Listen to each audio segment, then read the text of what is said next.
რა თქმა უნდა, ეუთოს საპარლამენტო მისიამაც საკუთარი ძალიან მნიშვნელოვანი ვიზიტის დროს კიდევ ერთხელ ასევე დააფიქსირა საქართველოში არსებობენ პოლიტპატიმრები, რომ ეს პოლიტპატიმრები უნდა გათავისუფლდნენ იმისთვის, რომ გარკვეულ გადატვირთვას თუნდაც ფორმალური სტარტი მიეცეს და შესაძლებელი გახდეს რაიმე ფორმის დაახლოება პოზიციების და პოლიტიკური სისტემის გადატვირთვა, რაც მე ვფიქრობ, უნდა იყოს ყველა ჩვენგანის ძალიან მნიშვნელოვანი პრიორიტეტი მომავალ პერიოდში, რადგან ჩვენ ყველანი ვხედავთ, რომ ასე გაგრძელება არ შეიძლება.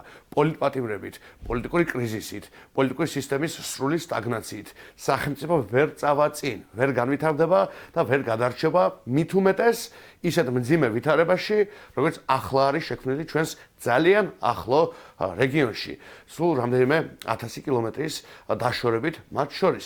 შესაბამისად, აი ეს განცდა და განწყობა, რომ ასე ვერ გაგრძელდება და უნდა გადაიდგას კონკრეტული ნაბიჯები, რა თქმა უნდა, არის ძალიან მნიშვნელოვანი და დომინანტური განცდა, მათ შორის საერთაშორისო ასპარეზზე საქართველოს მიმართებით და ეს არის განცდა, რომელსაც ჩვენც ვიზიარებთ. ჩვენ ვხედავთ ძალიან მკაფიოდ, რომ ყველა ქართველი განურჩევლად პარტიულობისა, განურჩევლად მხრისა თუ პოზიციისა თუ იდეოლოგიისა, ყველა ჩვენგანი ვზარალდებით აი ამ პროცესში, რომელშიც ახლა ჩვენი სახელმწიფოა სამწუხაროდ ჩვენგან დამოკიდებული მიზეზებით მოქცეული. შესაბამისად, პოლიტპატიმრები, რა თქმა უნდა, არის ერთ-ერთი საკვანძო საკითხი, თუ არა ყველაზე საკვანძო საკითხი და ჩვენ ვნახეთ, რომ ეუთოს საპარლამენტო ასამბლეამაც ამ კუთხით ძალიან მკაფიო გზავნილი დააფიქსირა.